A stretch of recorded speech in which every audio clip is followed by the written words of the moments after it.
Hello student, आज हम लोग ट्रायंगल लॉ के ऊपर बात करेंगे। प्रीवियस क्लास में हम लोग डिस्कशन किए थे टाइप्स ऑफ वेक्टर के ऊपर। उसके बाद हम लोग एडिशन ऑफ वेक्टर पढ़ रहे थे, जिसमें हम ये बताए थे कि एडिशन करने का कौन कौन सा मेथड होता है। वो चीज के ऊपर हम लोग डिस्कशन किए थे, सिर्फ मेथड के ऊपर, लेकिन वो मेथड को हम लोग एक्सप्लेन नहीं किए थे। आज के क्लास में हम इस मेथड को बारी बारी से एक्सप्लेन करेंगे। फर्स्ट जो मेथड है वो है ट्रायंगल लॉ। तो सबसे पहले हम लोग समझते हैं ट्रायंगल लॉ को कि ट्रायंगल लॉ होता क्या है। जरा देखिएगा कि एक मान लिए, यानी सपोज किए हम कोई सा एक पार्टिकल है जिसके ऊपर दो फोर्स एक साथ काम कर रहा है। इसको हम लोग मान लेते हैं फोर्स वेक्टर ही, इसको भी मान लेते हैं हम लोग फोर्स वेक्टर ही। मतलब एक पॉइंट पे दो फोर्स एक साथ एक्ट कर रहा है। और जरा देखिएगा, मान लिए हम वो जो डायरेक्शन है ना कुछ ये है, और दूसरा जो फोर्स है ना उसका जो डायरेक्शन है ना कुछ ये है डायरेक्शन। हमने ऐसा सपोज किया, मतलब एक पार्टिकल पे दो फोर्स लग रहा है, एक है ए और दूसरा फोर्स है बी। यानी एक पार्टिकल पे दो फोर्स एक साथ एक्ट कर रहा है, एक है ए और दूसरा है बी। अब ये दोनों वेक्टर का अगर रिजल्टेंट निकालना हो तो एक तो पैरेललोग्राम मेथड भी होता है, दूसरा ट्रायंगल लॉ भी होता है, जिसके थ्रू भी हम लोग मेजरमेंट कर सकते हैं रिजल्टेंट फोर्स का। तो निकालने का क्या तरीका होगा, जरा देखिएगा। कुछ नहीं करना है, एक वेक्टर जो ए है और दूसरा वेक्टर जो बी है, याद रहे ट्रायंगल लॉ में और ट्रायंगल लॉ के मेथड को जब भी हम लोग यूज करेंगे तो वहां पे दो ही वेक्टर का हम लोग एडिशन करेंगे, और दो वेक्टर के एडिशन से जो वेक्टर हमको मिलेगा उसको हम लोग बोलेंगे रिजल्टेंट वेक्टर, जो हम प्रीवियस क्लास में बताए थे। तो जरा देखिएगा, ये एक वेक्टर ए है, दूसरा ये वेक्टर बी है। तो करना कुछ नहीं है, एक वेक्टर, कोई सा एक वेक्टर को पकड़िए आप, उस वेक्टर के हेड पे दूसरा जो वेक्टर है उसके टेल को ले जाके जोड़ दीजिए। मतलब एक वेक्टर, यही वेक्टर है यहां हम बनाए हैं, जरा देखिएगा, एक वेक्टर ए है और दूसरा वेक्टर ये बी है। तो करना क्या है, एक वेक्टर के हेड पे दूसरे वेक्टर के टेल को रखेंगे। यानी एक वेक्टर ए है ये और दूसरा वेक्टर ये बी है। इस वेक्टर ए के हेड पे दूसरे वेक्टर बी के टेल को रखेंगे। तो चलिए पहले हम लोग रखते हैं। तो ये रख दिए, ये वेक्टर है ए और दूसरा वेक्टर जो है वो है बी। इसके टेल को रखना है, तो यहाँ पे इसका टेल ये हो जाएगा, इस वेक्टर का टेल ये होगा, बता चुके हैं। तो इस वेक्टर के हेड पे इस वेक्टर के टेल को रखेंगे, रख दिए तो ये हो गया। हाँ, लेकिन कंडीशन ये है कि आपको ना ही मैग्नीट्यूड और ना ही डायरेक्शन चेंज करना है, क्योंकि ये जो वेक्टर है ना, इस वेक्टर को आप फ्री वेक्टर बोल सकते हो। और कल के क्लास में हम लोग पढ़े थे कि फ्री वेक्टर का शिफ्टिंग बिल्कुल होता है, लेकिन कंडीशन है उसके लिए कि उसके मैग्नीट्यूड और डायरेक्शन में चेंजिंग नहीं आना चाहिए। वही काम हम लोग यहाँ पे भी किए हैं, ना ही इस वेक्टर बी के मैग्नीट्यूड में चेंजिंग लाए, जरा देख लीजिए, और ना ही इस वेक्टर बी के डायरेक्शन में चेंजिंग लाए। मतलब जो मैग्नीट्यूड था वही यहाँ भी दिख रहा है, जो डायरेक्शन था वही यहाँ पे भी दिख रहा है। तो ये हो जाएगा वेक्टर बी। ये वेक्टर जो हो जाएगा वो हो जाएगा वेक्टर बी के बराबर। अब क्या करना है, अब ये दोनों वेक्टर को हम लोग अरेंज कर लिए। अब तीसरा जो रिजल्टेंट मिलेगा, मतलब ये दोनों वेक्टर का रिजल्टेंट इफेक्ट जो होगा वो हम लोग कैसे फाइंड करेंगे। तो उसका ये तरीका है कि वेक्टर मतलब एक वेक्टर देखिए ए या बी जिसका भी आपको हेड फ्री दिख रहा हो और एक वेक्टर का टेल फ्री दिख रहा होगा, तो क्या करना है, इस टेल से इस हेड को जोड़ देना है। जोड़ने से जो वेक्टर हमको मिलेगा ना, वो वेक्टर, ये दोनों वेक्टर का रिजल्टेंट वेक्टर होगा। तो इसको हम लोग क्या किए, यहां से जोड़ दिए। तो ये जो वेक्टर है ना, ये जो वेक्टर है, इस वेक्टर को बोलेंगे हम लोग, ये दोनों वेक्टर का रिजल्टेंट वेक्टर। तो ये क्या हो जाएगा, इसको हम लोग बोलेंगे आर, और ये जो आर है, ये आर जो है इसको बोलेंगे रिजल्टेंट वेक्टर। ये जो वेक्टर होगा इसको हम लोग बोलेंगे रिजल्टेंट वेक्टर। ये रिजल्टेंट वेक्टर किसका है, बोलेंगे वेक्टर ए और वेक्टर बी का। तो ये आर इज इक्वल टू कितना हो जाएगा, बोलेंगे vector a plus vector b. तो ये जो मेथड है, ये मेथड जो है वो ट्रायंगल लॉ वाला मेथड है। मतलब ट्रायंगल लॉ यूज करके हम लोग दो वेक्टर के रिजल्टेंट को फाइंड करते हैं। तो इसमें बेसिकली क्या, ये ट्रायंगल लॉ में बेसिकली क्या हो जाएगा कि वो दो वेक्टर जो दोनों का डायरेक्शन क्या होना चाहिए, या तो क्लॉक या तो एंटी क्लॉकवाइज, कोई सा एक डायरेक्शन होना चाहिए। और जो दूसरा जो वेक्टर होगा ना, जो जिसको हम लोग रिजल्टेंट वेक्टर बोलते हैं, उसका डायरेक्शन वो दोनों वेक्टर के डायरेक्शन के जस्ट अपोजिट होगा। तो वही चीज यहां लिखा गया है। चलिए उसको हम लोग और देखेंगे। पहले हम क्या किए, यहाँ पे एक वेक्टर यानी ए को पकड़े हम, मतलब ए जहां था यानी ए का जो लोकेशन था वही है, और बी को हम लोग शिफ्ट करके यहां ले आए। तो रिजल्टेंट देखिए हमको ये मिला। क्या ये रिजल्टेंट के पास डायरेक्शन है या नहीं, बिल्कुल है। वो डायरेक्शन किधर है, इस तरफ। और इसके पास मैग्नीट्यूड है या नहीं, बिल्कुल है। मैग्नीट्यूड यहां से यहां तक का लेंथ क्या हो जाएगा, मैग्नीट्यूड। अगर यहां पे हम लोग इस बार क्या करें, बी को रहने दें। अभी हम ए को रहने दिए, मतलब ए के हेड से बी के टेल को जोड़े। इस बार क्या करेंगे, बी को हम लोग रहने देते हैं, बी को ये रहने दिए, और इस बार क्या किया, बी के हेड पे ए के टेल को ले जाके रखे। तो यहां पे हम रख दिए ये, लेकिन कंडीशन है आप क्या करोगे, मैग्नीट्यूड डायरेक्शन चेंज होने नहीं दोगे। तो यहां पे रख दिए ये रख दिए, ये है वेक्टर। अब क्या करना है, ये वेक्टर कौन सा है, ये वेक्टर है ए, तो ये वेक्टर हो जाएगा ए। और ये वेक्टर क्या था, बी, तो ये वेक्टर कौन सा होगा, बी। अब क्या करेंगे, ये वेक्टर का जो हेड है और इस एक वेक्टर का जो टेल है, वो दोनों से एक वेक्टर को जोड़ देना है। लेकिन ध्यान रहे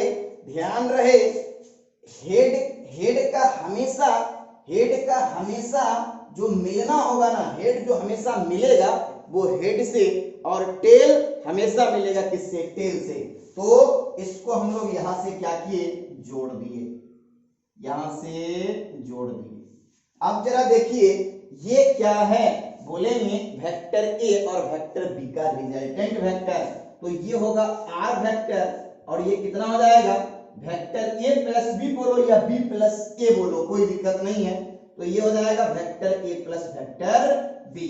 अब जरा देख लो आप, इसका जो मैग्नीट्यूड है ना, जो मैग्नीट्यूड यहां दिख रहा है इस रिजल्टेंट वेक्टर का, वही मैग्नीट्यूड होगा इस रिजल्टेंट वेक्टर का। एक बात, दूसरी बात, जो डायरेक्शन है ना इस रिजल्टेंट वेक्टर का, ये वही डायरेक्शन है यहां भी रिजल्टेंट वेक्टर का।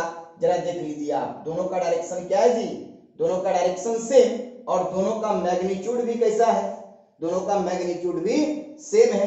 तो ये वेक्टर को हम लोग क्या बोलेंगे, रिजल्टेंट वेक्टर। दूसरा एग्जांपल यहां पे दिया गया, आप आराम से कर सकते हो। दूसरा एग्जांपल, ये दूसरे एग्जाम्पल को भी हम लोग कर लेंगे, लेकिन उससे पहले जो है ना, जो भी बात हम लोग यहाँ पे समझें, जो भी बात हम लोग यहाँ पे समझ गए, जरा देखते हैं क्या वो बात डिफरेंशियल में है या नहीं। तो देखिएगा, ट्रायंगल लॉ यहाँ पे लिखा गया है, it states that if two vector acting on A particle at the same time, मतलब एक कोई पॉइंट पे दो वेक्टर साइमल्टेनियसली यानी एक साथ अगर एक्ट कर रहा हो, देखो कर रहा है, एक कोई पार्टिकल है, इसके ऊपर दो वेक्टर एक साथ एक्ट कर रहा है, ये मान लिए कोई पार्टिकल है, इसके ऊपर दो वेक्टर एक साथ एक्ट कर रहा है, वेक्टर ए और vector b at the same time are represented in magnitude and direction by the two sides of a triangle taken in one order। मतलब ये दोनों वेक्टर को क्या करना है, ट्रायंगल का दो साइड बना लेना है। देखिए हम यहाँ बनाए और ये बनाए, ये बनाए और ये बनाए, यहाँ पे आप देखिए ये बनाए और ये बनाए। Their resultant vector is represented in magnitude and direction by the third side of a triangle। मतलब ये जो ट्रायंगल बना, क्योंकि ये और ये इस वेक्टर को आप अरेंज कर दिए, ट्रायंगल का दो साइड बना लिए, तो ट्रायंगल कब बन पाएगा भाई? ट्रायंगल तभी बन पाएगा जब यहां से मतलब टेल को हेड से ज्वाइन करेंगे, मतलब एक लाइन खींचेंगे, तो वो जो लाइन होगा ना, वो लाइन का लेंथ क्या बताएगा? ये दोनों वेक्टर का रिजल्टेंट और उस रिजल्टेंट वेक्टर का मैग्नीट्यूड, और ये जो हमको देगा एरो, वो हमको क्या देगा? डायरेक्शन। तो यहाँ पे लिखा गया third sides of the triangle taken in opposite order. मतलब ये दोनों का डायरेक्शन कैसा? ये दोनों का डायरेक्शन सेम और तीसरे का डायरेक्शन कैसा? Just opposite. ये दोनों का डायरेक्शन और इसका डायरेक्शन दोनों का कैसा होना चाहिए? जस्ट अपोजिट होना चाहिए। तो ये दोनों का जो सम होगा ना, वो कौन सा वेक्टर हमको देगा? बोलेंगे ये वेक्टर दे देगा। यहाँ पे भी वही बात हुआ, ये दोनों का देखिए कैसा डायरेक्शन है? सेम है, और इसका डायरेक्शन क्या है? इसके जस्ट अपोजिट। ये एग्जाम्पल है, इस एग्जाम्पल को आप आराम से कर सकते हो। ये वेक्टर P है, दूसरा वेक्टर Q है, ये दोनों का रिजल्टेंट वेक्टर क्या होगा? हम लोग कैसे फाइंड करेंगे रिजल्टेंट वेक्टर? ये आप खुद से कीजिएगा, हम समझा देते हैं। यहाँ पे ये वेक्टर P है, दूसरा वेक्टर Q है। क्या करेंगे? इस वेक्टर के हेड से इस वेक्टर के टेल को जोड़ देंगे। तो जब जोड़ेंगे तो ऐसा कुछ डायग्राम बन जाएगा। मतलब ये जो है ना, ये वेक्टर P यहाँ आ जाएगा, तो रिजल्टेंट कौन सा होगा? रिजल्टेंट ये होगा। फिर अगर Q को हम छोड़ दें, ये P को हम छोड़ दें और Q को हम लोग जोड़ें, तो Q को यहाँ ले जाके रख देंगे। रखने के बाद फिर रिजल्टेंट क्या होगा? रिजल्टेंट कुछ ये होगा। तो दोनों से रिजल्टेंट कैसा मिल रहा है? हमको सेम मिल रहा है। और रिजल्टेंट जो मतलब ये जो भी मिल जाएगा ना, उसके लेंथ को आप स्केल से मेजर कर लेना, वो हो जाएगा उस वेक्टर का मैग्नीट्यूड, और ये क्या बताएगा? डायरेक्शन। तो ये लॉ जो है, इसको हम लोग क्या बोलेंगे? Triangle law. अब हम लोग डिस्कशन करते हैं पैरेललोग्राम लॉ, जो कि ज्यादा इंपॉर्टेंट है। ये दोनों वेक्टर का रिजल्टेंट यहाँ पे जो हम लोग निकालते हैं ना, वो ग्राफिकल अप्रोच से निकालते हैं, मतलब मेजरमेंट करके, और वहां पे जो है पैरेललोग्राम लॉ में हम लोग कैलकुलेशन से करते हैं, वो अपने लिए ज्यादा इंपॉर्टेंट है। तो चलिए अब हम लोग बात करते हैं पैरेललोग्राम लॉ के ऊपर। तो अब हम लोग बात करते हैं पैरेललोग्राम लॉ पे। ये पैरेललोग्राम लॉ बेसिकली होता क्या है? ये भी इस लॉ के थ्रू भी हम लोग दो वेक्टर का एडिशन करते हैं। यहां पे भी हम लोग दो वेक्टर का एडिशन पैरेललोग्राम लॉ से कर सकते हैं। इससे पहले जो देखिए वो ट्रायंगल लॉ था। अब हम लोग जिसके ऊपर बात कर रहे हैं वो पैरेललोग्राम लॉ है। ये बेसिकली इस लॉ में होगा क्या कि दो वेक्टर, यानी जिस दो वेक्टर को जोड़ना हो, ध्यान सुनिएगा, जिस दो वेक्टर को जोड़ना हो वो दोनों वेक्टर पैरेललोग्राम का दो साइड को रिप्रेजेंट करता है, और रिजल्टेंट जो होता है ना, ये दोनों का जो रिजल्टेंट होगा, वो रिजल्टेंट ये दोनों के कॉमन पॉइंट से पास करेगा। मतलब ये वेक्टर P है, ये दूसरा वेक्टर Q है। तो यहाँ पे देख लीजिए, ये वेक्टर P और Q से हम क्या किए? पैरेललोग्राम बना लिए। जरा आप देखिए, ये P है, ये Q है, और ये मतलब ये P, ये जो P वेक्टर है, इसका जो लेंथ है ना, वही हम यहाँ पे बना दिए और ये जो वेक्टर क्यू है ना उसी लेंथ के बराबर यहाँ एक डॉटेड लाइन खींच दिए, यहाँ पे भी, तो ये क्या बन गया, पैरेललोग्राम।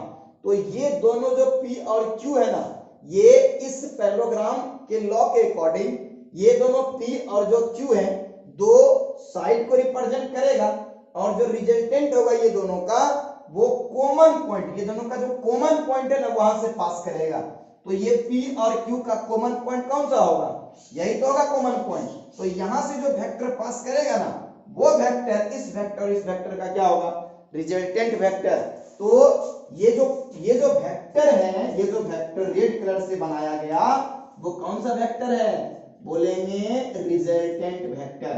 पता है इस वेक्टर को आप P और Q को ट्रायंगल लॉ के मेथड से भी रिजल्टेंट निकालोगे ना तो वही डायरेक्शन आएगा जो आप निकालोगे पैरेललोग्राम लॉ से।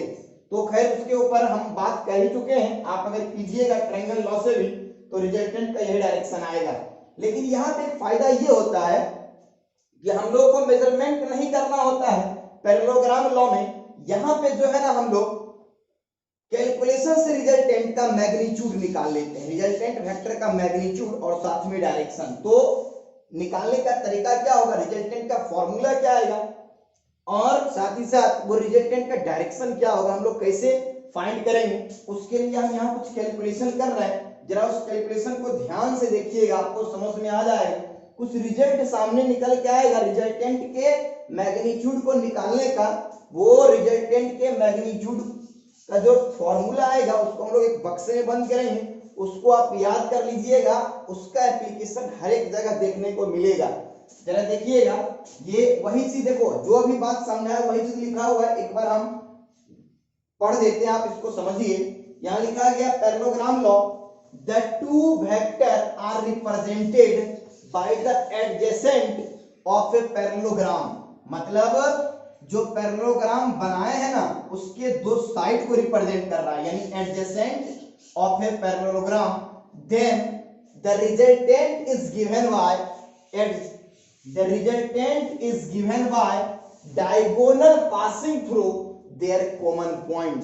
मतलब ये दोनों का जो कॉमन पॉइंट है ना उससे जो लाइन मतलब जो वेक्टर पास करेगा ना वो किसके तरह बिहेव करेगा, डायगोनल की तरह। वही जो वेक्टर होगा ना उसी को हम लोग बोलेंगे रिजल्टेंट वेक्टर, और उस डायगोनल का मैग्नीट्यूड जो होगा ना वो बताएगा उस वेक्टर का, सॉरी वो डायगोनल का जो लेंथ होगा ना उस वेक्टर के मैग्नीट्यूड को बताएगा। तो चलिए अब हम लोग निकालते हैं रिजल्टेंट का फॉर्मूला।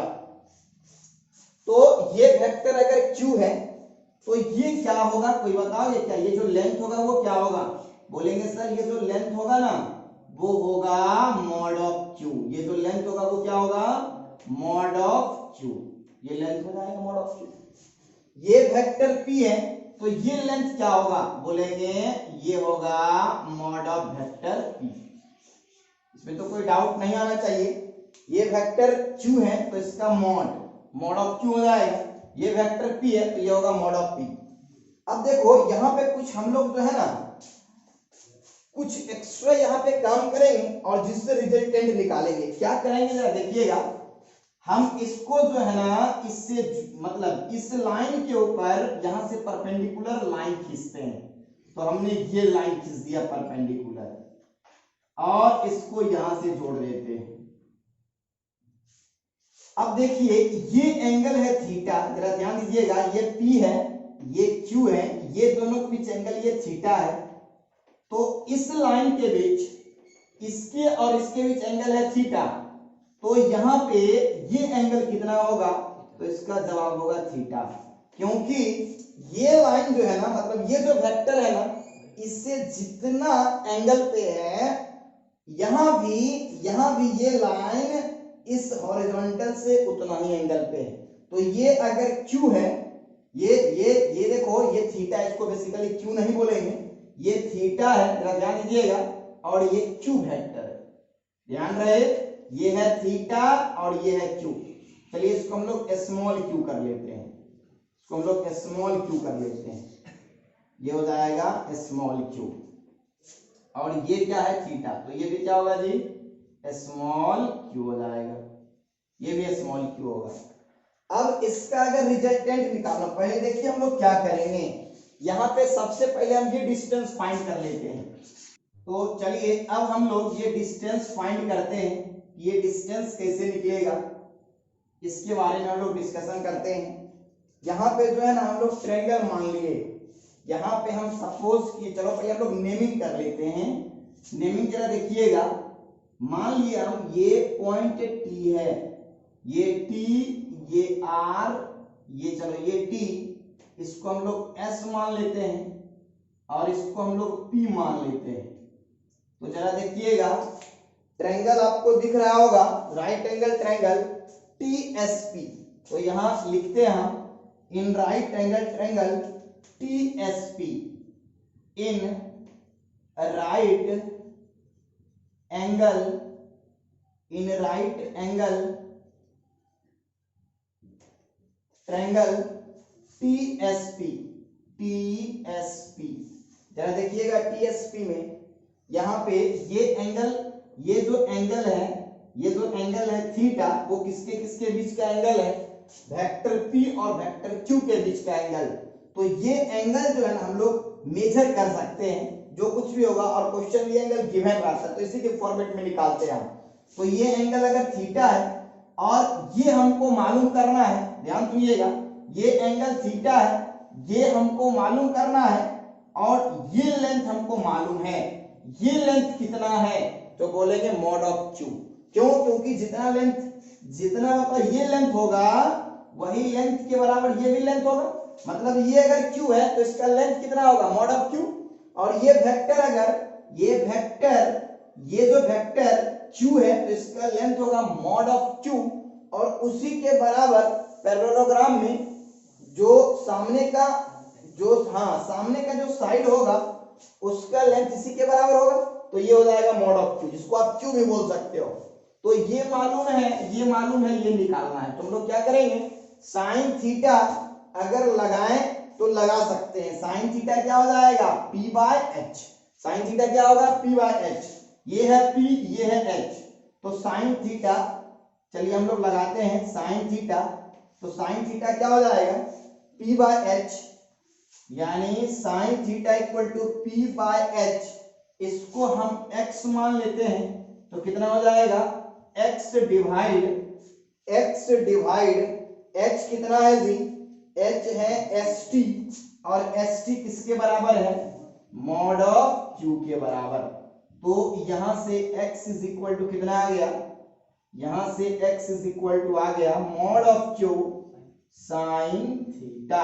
तो x का वैल्यू हम निकाल लिए, x का वैल्यू कितना आ गया, तो इसका जवाब होगा सर x का वैल्यू आ गया मॉड ऑफ q, जरा ध्यान दीजिएगा, mod of q sine theta के बराबर।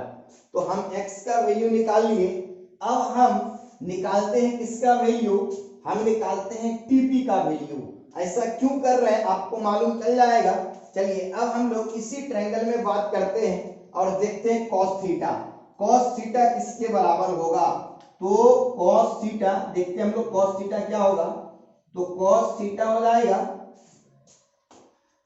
b by H. तो b क्या है जी, TP, इसको हम लोग y मान लें, तो इसको हम लोग क्या मान लिए, y मान लिए। अरे कुछ भी मान सकते हैं, x y कुछ भी मान सकते हैं। तो ये y है, तो cos थीटा क्या हो जाएगा, cos थीटा हो जाएगा y डिवाइड, किस ट्रायंगल में बात कर रहे हैं, इसी ट्रायंगल में।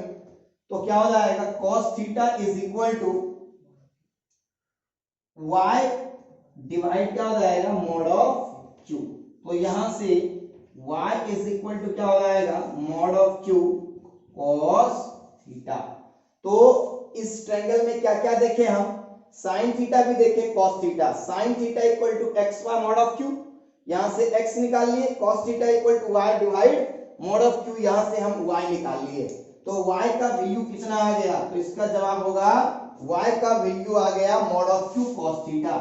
तो y का वैल्यू हम निकाल लिए और ये कितना आ गया जी, mod of q cos theta. तो x भी मालूम चल गया, साथ में y भी मालूम चल गया। अब हम लोग को क्या निकालना है, रिजल्टेंट। तो आप इसको पॉज करके लिख लीजिए, हम इसको रफ करेंगे और फिर समझेंगे अब ये और ये मतलब ये x भी निकल गया y भी निकल गया, इसको हम यहाँ मेंशन कर दिए। अब हम इसको रफ करते हैं और आगे बढ़ते हैं और निकालते हैं क्या चीज, रिजल्टेंट वेक्टर का मैग्नीट्यूड। तो रिजल्टेंट वेक्टर के मैग्नीट्यूड को हम लोग कैसे फाइंड करेंगे, जरा ध्यान दीजिएगा। अब हम लोग निकालते हैं रिजल्टेंट अब आराम से निकल सकता है, जरा ध्यान दीजिएगा।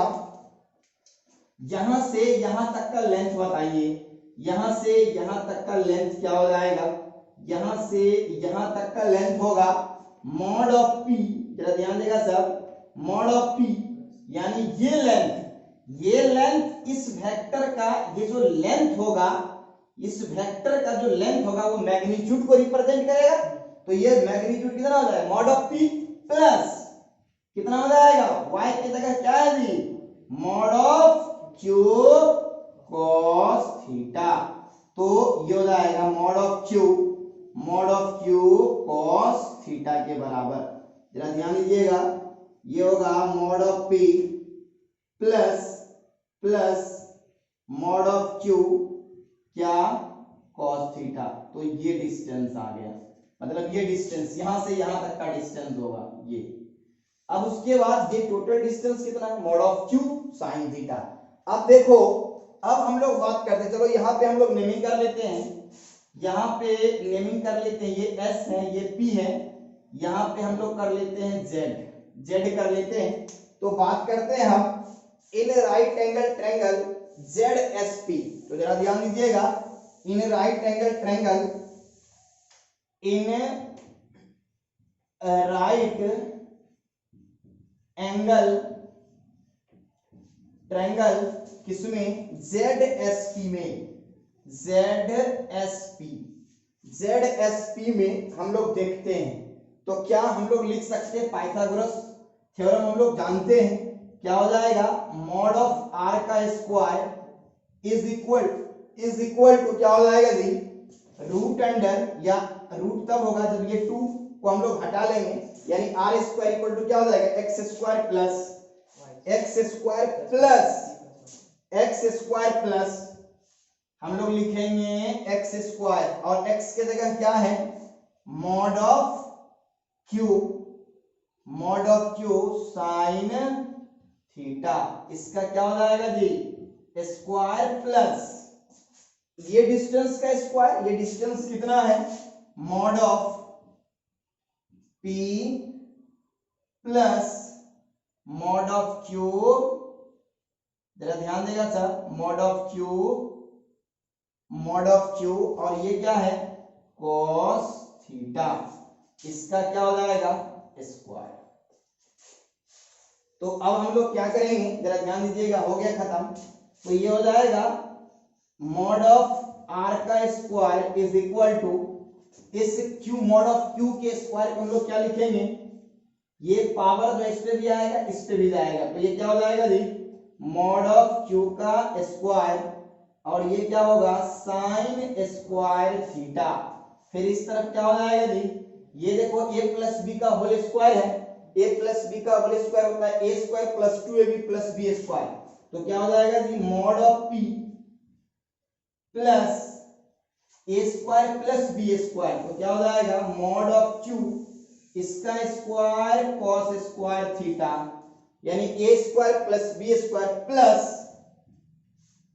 यानी a प्लस b का होल स्क्वायर क्या हो जाएगा, a square plus 2ab plus b square. तो हम a स्क्वायर b स्क्वायर को दिखा दिए, अब दिखाएंगे प्लस 2ab को। तो ये क्या हो जाएगा, 2a, a की जगह कितना है, मॉड ऑफ p, और b की जगह कितना है, मॉड ऑफ q, जरा ध्यान देना सर, मॉड ऑफ q क्या, cos, mod of q cos theta. तो 2a और ये क्या है, b। तो अब इसको अगर थोड़ा सा और आगे देखें करके हम, तो क्या आ जाएगा, जरा देखिएगा, ये हो जाएगा मॉड ऑफ q का स्क्वायर, फिर क्या होगा जी, मॉड ऑफ q का स्क्वायर, फिर क्या होगा, साइन स्क्वायर थीटा। अब यहां से ऐसा करते हैं, इस टर्म में यहां पे देखो, यहां पे क्या है, प्लस p स्क्वायर, तो ये टर्म को और ये टर्म को हम लोग एक जगह रखते हैं तो क्या हो जाएगा, जरा देखिए, मॉड ऑफ क्यू का स्क्वायर कॉस स्क्वायर थीटा बच गया क्या, प्लस मॉड ऑफ पी का स्क्वायर, फिर क्या बच गया, plus 2 mod of p mod of q cos theta के बराबर, ये आ गया। तो अब हम लोग क्या करेंगे, इसमें से mod of Q square common कर लेंगे। तो यहां फिर देखिए हम यहां कर रहे हैं, जरा देखिएगा, तो क्या आ गया, मॉड ऑफ आर का स्क्वायर इज इक्वल टू क्या हो जाएगा, मॉड ऑफ क्यू के स्क्वायर को हम लोग कॉमन कर लिए तो क्या बच गया, sine square theta plus cos square theta, फिर क्या दिख रहा है, प्लस हो जाएगा पी स्क्वायर यानी मॉड ऑफ पी स्क्वायर, फिर क्या है, प्लस 2 मॉड ऑफ पी, फिर क्या है, मॉड ऑफ क्यू, फिर क्या है जी, कॉस थीटा। इसका वैल्यू कितना हो जाएगा, sine square theta plus cos square theta 1 के बराबर, सब जानते हो, तो ये हो जाएगा 1 के बराबर। हम इधर रफ करते हैं, आप पॉज करके नोट कर ही लिए होंगे। चलिए हम आगे बढ़ते हैं और देखते हैं इसके बाद क्या हो जाएगा, आर स्क्वायर यानी मॉड ऑफ आर का स्क्वायर इज इक्वल टू हो जाएगा मॉड ऑफ क्यू का स्क्वायर, इसका वैल्यू 1 होगा, फिर क्या हो जाएगा, प्लस मॉड ऑफ पी का square, plus 2 mod of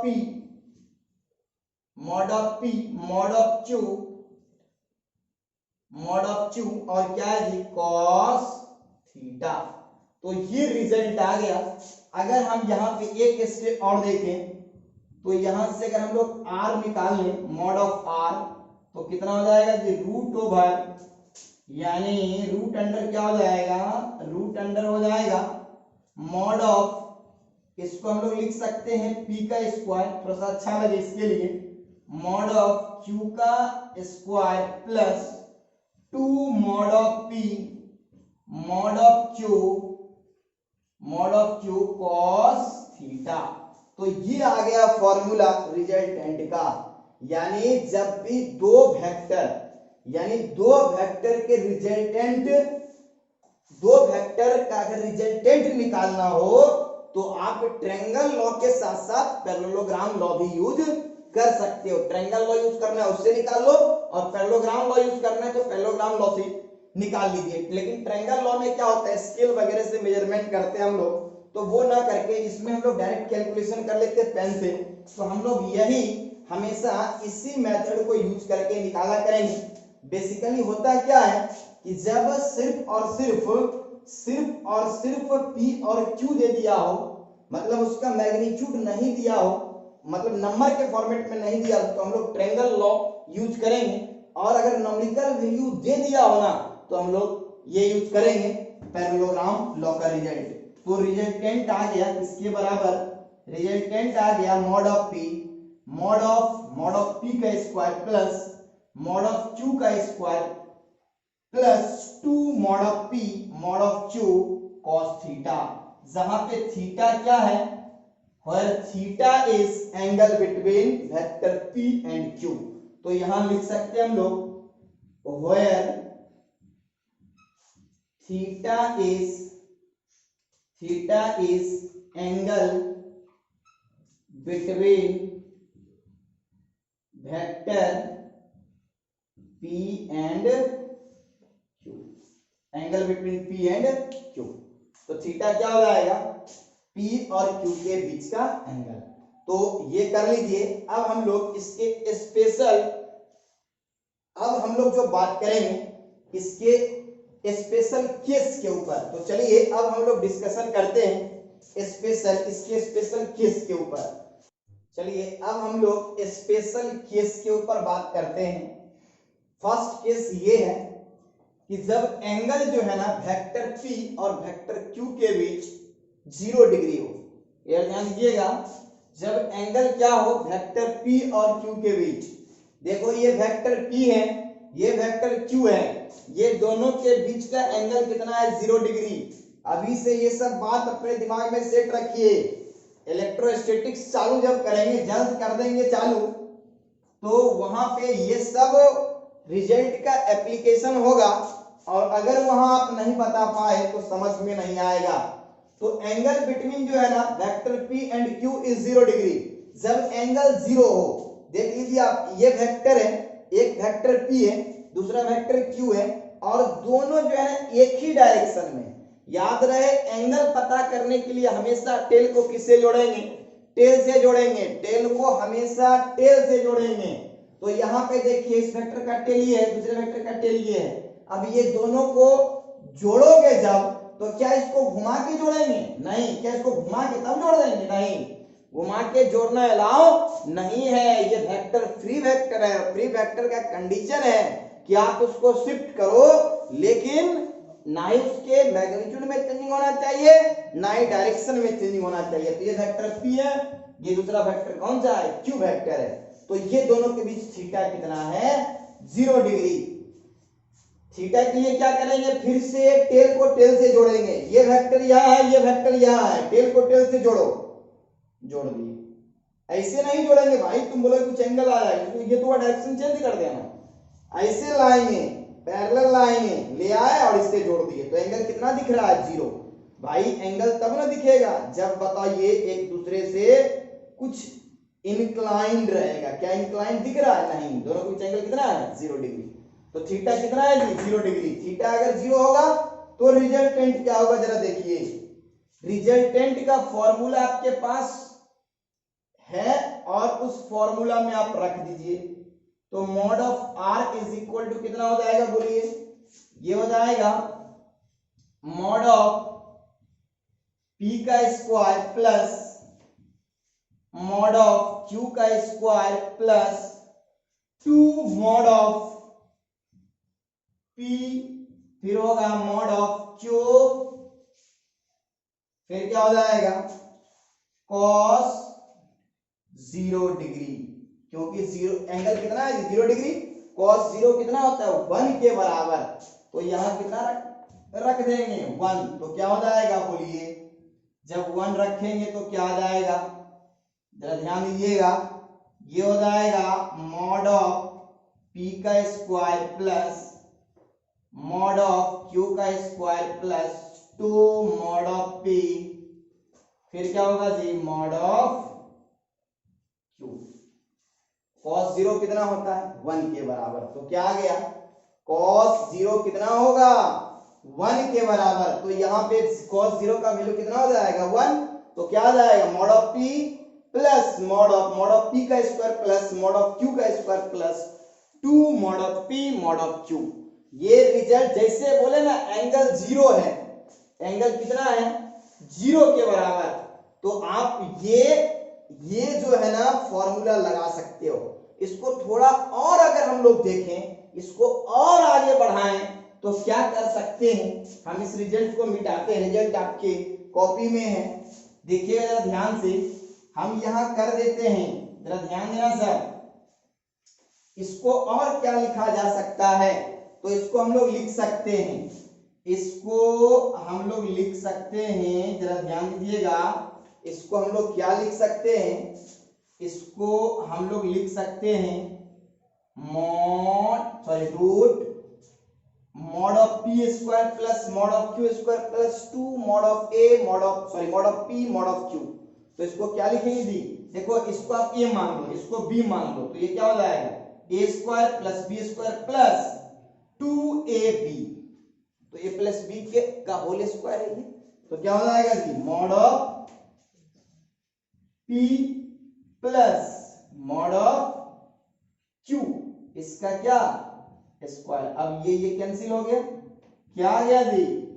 mod of P plus mod of Q।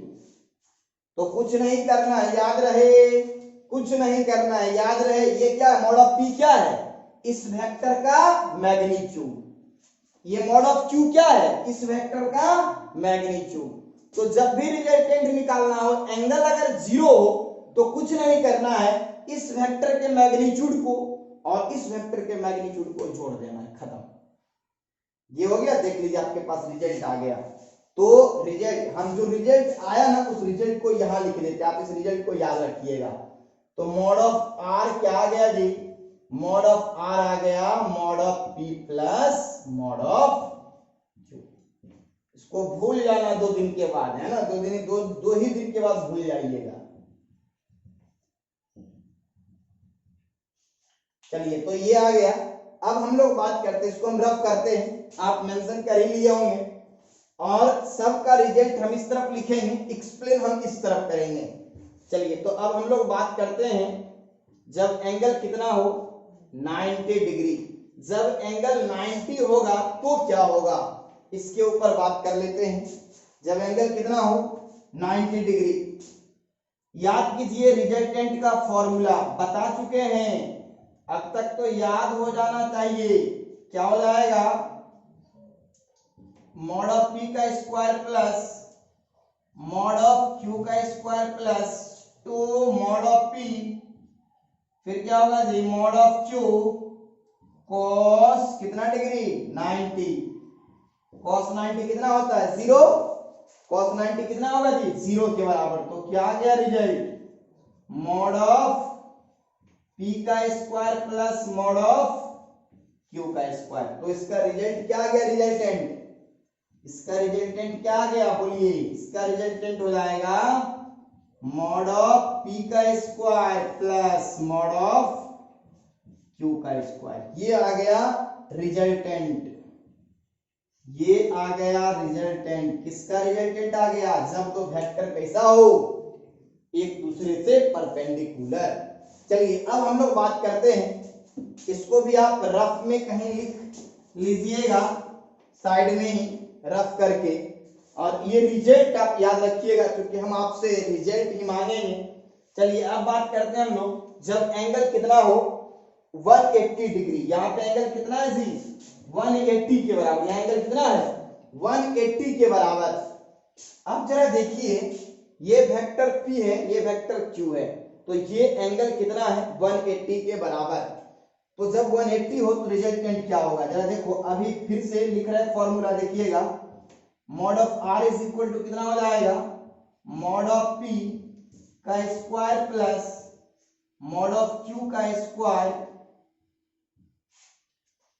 फिर क्या हो जाएगा plus 2 mod of P mod of Q cos theta होता है, थीटा यहाँ कितना है 180, तो क्या हो जाएगा cos 180 डिग्री, cos 180 -1 होता है, cos 180 कितना होता है जी -1 के बराबर। तो क्या हो जाएगा मॉड ऑफ P का square plus mod of Q का स्क्वायर प्लस 2 cos 180 -1, और ये माइनस यहाँ आ जाएगा, तो कितना हो जाएगा जी -2 मॉड ऑफ P, फिर क्या होगा मॉड ऑफ Q। इसको क्या हम लोग a माइनस बी का होल स्क्वायर लिख सकते हैं, तो ये हो जाएगा मॉड ऑफ P, फिर क्या होगा a minus mod of Q, इसका क्या होगा जी होल स्क्वायर। ये गया, क्या बच गया, बच गया रूट अंडर, सॉरी रूट नहीं, रूट तो गया, क्या बच गया mod of P minus mod of Q। तो रिजल्टेंट क्या आ गया, इसका रिजल्टेंट आ गया, इसका रिजल्टेंट आ गया mod of P minus mod of Q। तो ये आ गया रिजल्टेंट। तो इस रिजल्टेंट को भी आप याद रखिएगा, मतलब तीनों का रिजल्ट यहाँ पे लिखा गया है, समझाया गया आपको कैसे आया, ये तीनों रिजल्ट आप याद रखना। एक बात और, यहाँ जो मॉड ऑफ P है ना, मॉड ऑफ P को हम P लिख सकते हैं, मॉडुलस ऑफ वेक्टर है, ये बता चुके हैं। मॉड ऑफ Q को हम क्या लिखेंगे, सिर्फ Q। तो बुक में कहीं कहीं लिखा मिलेगा R is equal to P plus Q, डरना नहीं है। r is equal to root under p square plus q square, डरना नहीं है। r is equal to mod of p के जगह p लिखा मिलेगा, यानी p माइनस क्यू लिखा मिलेगा, डरना नहीं है। चलिए तो ये लेक्चर को हम लोग यहीं एंड करते हैं। अगले दिन जब मिलेंगे तो इससे आगे करेंगे, यानी यूनिट वेक्टर मेथड देखेंगे। मतलब जब भी कोई वेक्टर यूनिट वेक्टर के फॉर्मेट में दिया गया हो तो उसका रिजल्टेंट कैसे निकलेगा वो हम लोग देखेंगे। तो इस वीडियो को हम लोग यहीं रोकते हैं। अगर ये वीडियो आपको अच्छा लगा हो तो लाइक, शेयर, सब्सक्राइब और साथ ही साथ बेल आइकन को प्रेस कर लें, जिससे जब भी कोई नया सा वीडियो डाला जाएगा तो उसका नोटिफिकेशन आप तक पहुंच जाएगा, जिससे आप नए से वीडियो का आनंद ले सकते हो। देखने के लिए थैंक यू।